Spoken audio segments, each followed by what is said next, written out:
हरिओम। मेरा एक सवाल है, आश्रमवासी बापूजी पे दबाव डालकर उनसे कुछ बातें कहलवाते, ये सही है क्या?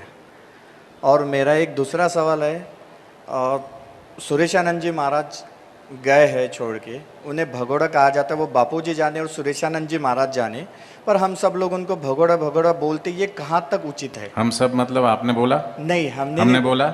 नहीं, पर ऐसा सुना ही हम सब क्यों बोल रहे हो फिर? नहीं, ऐसा सुना ही दे के कि नहीं। सुनी सुनाई बात पे तो आप क्यों जा रहे हो? सुनी सुनाई बात मत पूछो।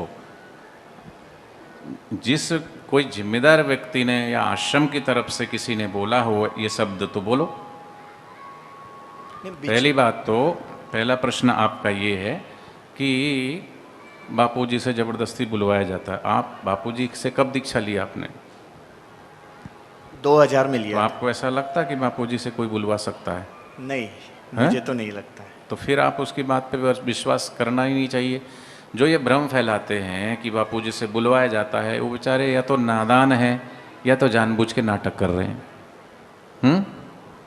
या तो वो बापूजी को समझते ही नहीं है, नहीं तो बहुत ओवर स्मार्ट बन रहे हैं। दो चीज़ें हो सकती है, और दोनों ही घातक है, दोनों ही घातक।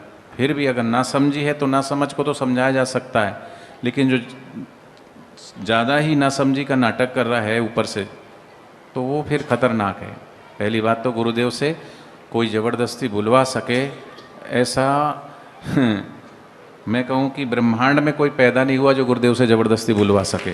किसी की हिम्मत नहीं है। ब्रह्मज्ञानी महापुरुष, उनसे कोई नहीं बुलवा सकता है।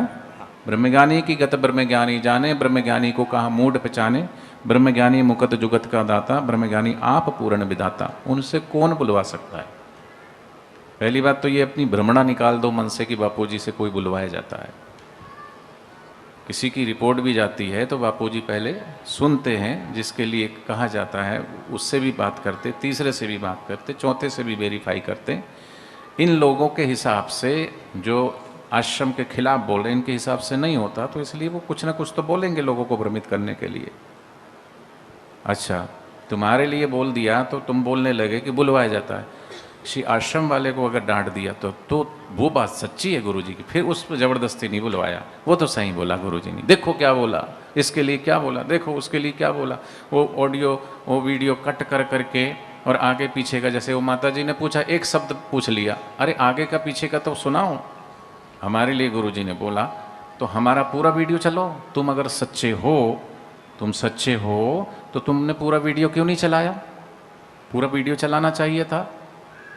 कल एक मूर्ख ने परसों मुझे मैसेज किया कि उसके राहु केतु के सवाल का जवाब दो। मैंने कहा राहु केतु के सवाल का जवाब मैंने पहले भी दे चुका हूँ, और उसको मैं जवाब दूँ, ये वो कोई डीसी नहीं लगा पड़ा या वो कहीं का वो नहीं है। वो है कौन उसको जवाब दें? हम क्यों दें उसको? किसने बोला है उसके सवाल का जवाब दें? मूर्ख कुछ भी बोलेगा, कुछ भी सवाल का जवाब। आपका सवालों का जवाब दे रहे हैं ना हम। सवाल जैसा होगा जवाब वैसा होगा।